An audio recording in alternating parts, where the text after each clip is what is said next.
Yung mga nakasale nila dito sa labas, no? Kung dadaan kayo dito sa pathway ng mga bike shop dito sa Quiapo, makikita nyo to. Bali itong ito naka-hydraulic na to, naka-sale na to, size 26 to. Ayan. Tama ba? Size 27.5 mga idol, no? 5,500 lang ang presyo nila dito. 3x9 speed. Sa mga bakal, ayan, 3.5 daw yan mga idol, no? Sa mga bakal nila, size 26. Naghahanap kayo ng mga bakal na bike, ayan, size 26. Meron sila dyan sa mga bakal. So yun, sa mga hydraulic nila, nandun 5.5 ito, yung hydraulic nila. Nag-iisa lang tong hydraulic nila. Ang brand nito is, yung brand nito nakatakip eh. Basta, hindi natin makita yung brand. Basta nakatakip, alloy na siya. Alloy na siya mga idol, no? Ayan. Ayan. Tapos ito 4,500 to. Itong isa na to, atomic. Alloy na rin to mga idol, no? Pero hindi siya hydraulic, naka-mechanical lang siya. Ito pag mga naka-mechanical 4,500. Pero alloy na siya. Hindi lang siya naka-hydraulic, no? Ito L2A5 ang shifter nito, yung alloy na to. Ayan. Hi sir. Shout out. Si sir. Yun mga idol, welcome back again dito sa ating YouTube channel. Sa video na to, nandito tayo kay Global Craze mga idol, no? Ayan, Global Craze. Matagal akong walang vlog dito, no? Magandaan dito kay Global Craze, pag pumunta kayo, yung price ng bike nila, nakakabit na lahat yun sa kanila mga bike. Hindi na kayo magtatanong-tanong, kaya alam nyo na yung presyohan. Pero pwede kayong magano doon sa mga nagbabantay, marami mo, yung mga negotiable pa naman presyo nun, makakatawad pa kayo. So, turo ko na lang yung location ni Global Craze, no? Ayan. Ayun, nasa harapan lang sila ng Round Shopping Center. Tatawid lang kayo ng overpass pag nandun kayo sa kabila. Pag nasa Round Shopping Center kayo, tawid lang kayo, nasa harapan lang sila. Tapos ito, hanapin nyo sila dito. Ayan, Global Craze, yun yung pinaka nila, signboard nila, signage nila, no? Dito mayroon ng mga bago dito, yung mga Paxter, no? Pakita ko sa inyo kung magkano mga presyohan niya. Magkano bisan sa konti? Ito yung mga bago nilang Paxter, meron na rin sila rito, no? Ayan. Ito yung road bike ni Paxter na bago, no? Ito si Cetus, si FR1600. Ayan, meron sila ditong size 49 na naka-display. Combination ng mint green tsaka black ang kulay niya. Ayan, napakaangas ng kulay, no? Ayan. Road bike, 700C Paxter FR1600, 2x8 speeds, alloy. Ito yung naka-Claris mga idol, no? Aero type dynamic yung frame niya. 22,000 yan dito sa kanila. Yung mga presyo nyo ma'am, may mga bawas pa yan. Mga negotiable pa naman yan mga idol, no? Pag pumunta kayo. Ito ma'am, merong mga iba-ibang sukat na available. Halimbawa ito size 49 to, meron pa ibang sukat yan. O yun lang yung naka-display na lang. Kumbaga yung available nila dito mga idol, yan lang yung naka-display na lang. Parehas lang no stocks nila sa loob. So yan mga idol, yan yung Paxter nilang available dito. Size 49 yung nandito, no? CM. Ayan. Yung naka-Claris yan. Yan yung 22,000 dito sa kanila. Yung hybrid naman nila, ito yung hybrid setup ni Paxter na mga idol. Full alloy na rin yan. Pakaganda na rin ang mga yan. Kasi brake set niyan, Shimano MT200, Shimano Altusang shifter. Full alloy mga idol, no? Tapos aero, hindi pala to aero. Bali ang lang nito, yung lock ng side push niya nandito. Hindi siya yung naka-clam, hindi siya yung naka-quick release. Ito yung si YN Loki. 16,000 lang dito sa kanila, no? Tingin ko mas mura yung presyo niya dito kumpara dun sa ibang mga shop na napuntahan ko, no? Hindi na ako magbibigas kung ano, basta parang mas mababa ang presyo niya, no? Tapos negotiable pa yan pag pumunta kayo dito. Pero yung mga negotiable, mga idol, no? Pag sinabing negotiable, hindi naman ganun kalaking bawas niyan. Slight negotiable lang yan. Ganun naman yun. Siyempre, hindi naman magbabawas ng sobrang laki yan. Siyempre, wala na silang income para doon. Kasi mga bike shop dito sa Quiapo, nangungupahan din yan. Ito brake set nito, Shimano MT200 na. Ang sukat na nandito sa kanila is 4.7. Ito hybrid setup to. Ang tire nito is Chaoyang mga idol, no? Ayan. Cockpit niyan, Paxter na yan. Tapos ito, isang MTB din ni Paxter to, si F203. Ito, MTB rin to, no? Ito napakamura niya, 8,500. Hindi lang siya naka-hydraulic mga idol, no? 8,500 siya. Ayan, no? Pero naka Shimano turn siya na legit na Shimano turn to. Ito napakaganda ng shifting nito kahit hindi naka hindi siya naka hydraulic. Ang shifting nito napakaganda, tsaka yung brakes nito yung performance niya, napakaganda nito mga idol, no? Performance ng ganitong combo shifter ni ano, Tourney XT pala to, TX pala mga idol, no? Ayan. 8 speed to, Shimano ang kanyang ano, tapos Paxter na rin yung handle grips niya. Cockpit niya puro Paxter na yan. Ang sukat nito is size 29 yan mga idol, no? Napakamura nito mga idol para sa isang size 29, 8,500. Ito, maganda na nito mga idol, no? 8,500 lang. Ito si FT203.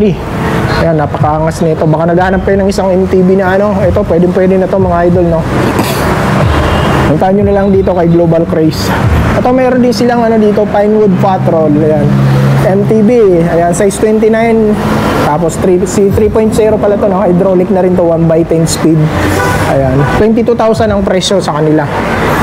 Kasi ito, naka Pinewood na ng Halotech yan. Ayan, Halotech na siya ng Pinewood. Tapos Shimano Giore yung kanyang ano, RD Giore. Ayan, napakaganda na rin ito. Sukat nito is size, ano sukat niya? 17. Size 17 mga idol, no? 22,000 yan dito, slight negotiable pa. Brake set niya is Shimano MT200. Shimano Giore ang shifter. Tapos yan. Ayan, baka naghahanap kayo ng ganyan, ano, Pinewood. Ito, si Trinks, bago rin to, no? Ito, Elite. Bago pa to, kintab pa nito. Trinks Elite. Naka-manual lockout, naka-skin wall ng tire. Ayan. At the next level, ayan. 2x9 speed to, no? Naka-Shimano Qs to. Yung naka-Shimano Qs pala to, eh. Ayan yung pedals niya. Alloy yung pedals niya. Plastic pala to mga idol, no? Yung pedals niya. Wala pa siyang nakalagay na presyo, bagong-bago pa to. Tatanong natin mamaya paglabas niya, no? Ni ma'am, kumain sila, break time yung punta natin, kaya kumakain sila mamaya, tatanong ko yan, no? Abangan niyo yung presyo. Ito, meron pa isang Paxter dito, another color to ng ano. Ito yung, ito yung isang road bike ni Paxter mga idol, no? Yung naka-integrated ng drop bar to, ayan, no? Ayan yung kulay na nandito sa kanila, kombinasyon ng black tsaka white. Tapos yung sukat niya nandito is 51, size 51 to. Ito yung nakasora to mga idol, no? Ating natin kung magkano presyo niyan. Ayan. Presyo niyan is 27,000, no? Ayan, no? 27,000. Nakasora, integrated yung drop bar niya. Aero type dynamic frame. Yan si ano, Paxter FR1800. Ayan, no? Ayan. Tapos yan, meron din silang Mountain Peak ano dito. Sinong Mountain Peak. Kasi Falcon, meron pa sila dito, gravel bike to. Ito, alam ko carbon to, si Mountain Peak Falcon. No? Ayan, may pagka-aerodynamic din yung ano niya, safe push niya, tsaka safe tube niya. Ayan. Tingnan natin yung ano niya. Ayan, gravel bike, 700C carbon, Mountain Peak Falcon. Ang presyo niya is 45,000. Ayan, 45,000 gravel bike. Naghanap kayo ng gravel bike na carbon, ito si Mountain Peak Falcon, pwede ito sa inyo mga idol, no? Ayan. So ito, meron pa silang Tosik Gimera dito, version 1, size 48. Naghanap kayo ng ganito, ang presyo niyan 17,000. Ang components nito is ano, Sensapay. Ayan, naka-mechanical na rin to. Ayan, disc brake.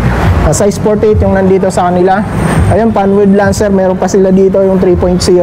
Ayan, 700C rin to.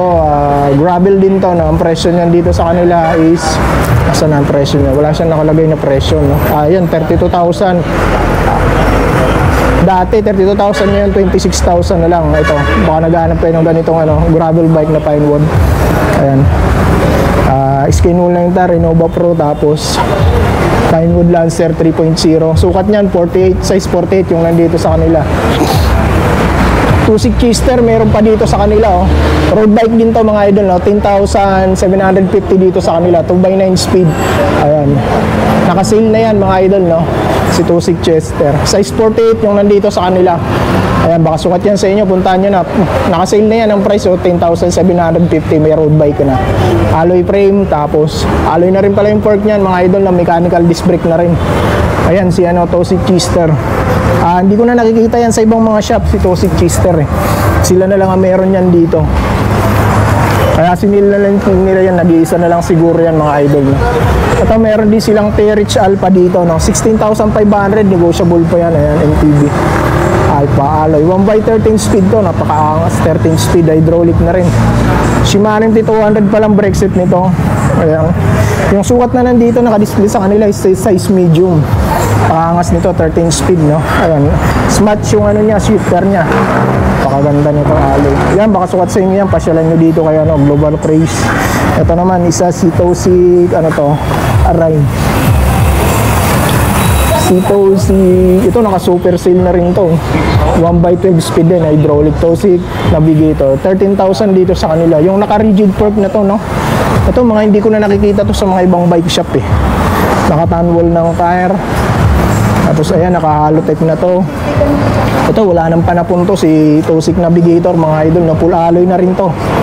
Ayan, logo ng brake set nya, makaganda na rin to sa kanyang presyo, para sa kanyang presyo. Chaoyang RX12 ang kanyang ano, rear derailleur. Okay mga idol, yan yung mga bike nila. Ano ito, Atomic ko. Maghahanap kayo ng makulay, gusto niyo ng makulay, ayan, Atomic. Ito ano to, road bike. Ang presyo niyan is 13,000. Dating 19,000 to mga idol, no? Ayan, ano, nalaglag yung ano niya. Super sale. Ayan, super sale, oh. Road bike 700C Atomic, ayan, alloy 2x8 speed, before 19,000, now 13,000, 6,000 ang binaba mga idol, no? 6,000, pero nag-iisa na lang yan, wala nang ibang sukat yan, lagay natin nalaglag eh. Ito meron pa rin itong Phantom, road bike din to si Phantom, no? Naka Shimano Tourney ng STI. Ayan, tapos ano to, 10,000 yung presyo nya. Alloy frame na yan, tapos sukat niyan, ano bang sukat? Walang sukat na nakalagay mga idol, no? Yung frame niya, walang sukat na nakalagay sa kanya, walang naka-indicate. Ayan si Phantom, yung pula, baka sukat yan sa inyo. Sukatin nyo na lang dito pag pumunta kayo. Ayan, naka super seal na rin yan. So yan, ito mga e-bike ko. Naghahanap kayo ng mga e-bike. Ito si ano, Case 2. Marami to, kahit sa bike shop nagkaalat na to eh. Ito yung folding bike, no? Size 14 ang gulong nito. For 15,000 yan dito sa kanila. Ayan, 36 volts, 9 ampere, tapos 324 watch hour, 3,000 ton. Bakit ganun yung ano niya? 324 yung watts ano niya. Hindi ko magets yung ano, 324. Hindi ko magets yun yung 324 na. Basta yan yung ano niya, 15,000 yan sa kanila. Ito kahit sa bike shop ka mga mayroon to. Yung e-bike na to, si Case 2. Ito parang ginaya niya si Trinx Navigator. Ganito yung forma ni Trinx Navigator eh. Mabili rin yun si Trinx Navigator. Ito MTB 9,500 oh. Oh. 27.5 Trinx B1200 hydraulic na rin, 9,500. Ayan, 3x9 speed. I think ito 27.5 ang sukat niya. Tingnan natin yung sukat ng gulong. Hindi natin makita, sobrang maitim, sobrang madilim. Pero 27.5 yan mga idol. Yung mga ganyan ano. Trinx MX9. Pwede na to sa kanyang presyo, 9,500. Negotiable pa yan. Ito naman si ano, CB82 2x8 speed naman to, alloy hydraulic din, 9,500. Ayan, kulay niya, kulay blue ng makintab. Full internal cabling na rin. Throw wheel yung crank, square type, button bracket, seal bearing, RS6 hydraulic. Ayan, ito 27.5 din. Ayan, BMX oh, maghanap kayo ng solid na BMX. Ayan, 4,500. Bakal yan, ayan, pwede yan sa mga nagtitinda. Kasi yan, pwede nyo kabitan ng ano yan, sidecar. Mga solid na ano yan, BMX. Ito Promax. MTB rin ni Promax oh. Ito si ano to, si Gomax pala to. Gomax 17, 6,800 para sa isang hydraulic brake na. Napakasulit na rin ito para sa isang hydraulic brake na siya. Loga ng hydraulic, skillful yung shifter. 6,800 yan dito sa kanila. Sa tire lang is, I think ano yan, 27.5 yan. Ang gulong yan. Ayun, baka negotiable pa yan. Ang idol, no? Okay na to, sulit na rin to. Alloy frame na rin yan, no? Skillful yung RD. Ayan. Ito mga Atomic, oh. Dami ng mga Atomic ngayon. Naglabas na naman ng mga bagong ano sa Atomic ngayon. Ito, Atomic din to, MTB. Napakakulay, oh. Grabe. Ito, naka-skin wall ng tire, Billy Goat, Compass, 2.2. Ano ba sukat ng gulong nito? Ayan, 13,827.5 alloy, Atomic, hydraulic 2x9 speed. Ayan, stem, grabing stem yan, no? Nag-stem ka pa, sobrang binaba. Okay, ito yung Gomax, parehas lang to, marami silang Gomax. Ito mga Atomic na MTB, oh. Mura lang to sa Atomic mga idol, alloy na to, 7,500. Ayan, okay na, 7,500 lang, naka-manual lockout naman, ayan, marami silang mga murang MTB dito ng mga naka-sale ngayon. Ayan, 7,500, ganun yung presyo ng MTB nila. Pasal na lang kayo dito, tingnan nyo yung unit para makita nyo. Ayan, marami rin silang folding bike, meron din sila dito. Ito si Trinx 2.0, 11,500 yan dito sa kanila. Ayan, okay, meron silang fat bike dito, pang malakasang fat bike kung naghahanap ka ng fat bike na upgraded na. Ito mga upgraded na to mga idol, no? Ayan, fat bike, size 26 alloy, hydraulic, 2x9 speed, super sale na rin siya, 35,000. Pakasulit na mga specs nito mga idol, no? Hydraulic na siya, ayan, no? XTR ang hydraulic, ayan, no? Shimano XTR, pakasulit niyan. Ayan, Maxxis yung tire. Sa hub, Atomic din ang hub. Ayan, yung frame niya, Halotech. Ayan, XTR, oh. Sulit na ito, kaya medyo pricey rin to. Shimano Alivio yung shifter niya. Ayan, baka may pera kayo, kaya ng bulsa nyo yan. Ayan, fat bike, kung mahilig ka sa fat bike, para sa'yo na yung bike na yan, punta mo lang dito kaya na Global Craze. Ayan, si ano, Rasgal. Ano bang brand yan? Rasgal ba yun? Oo, Rasgal lang ata ang brand ng ano niya. Atomic, gawa na rin Atomic to. Ayan. Ayun, oh. Rascal. Parang Rakala, Rascal. Ayun, oh. Okay.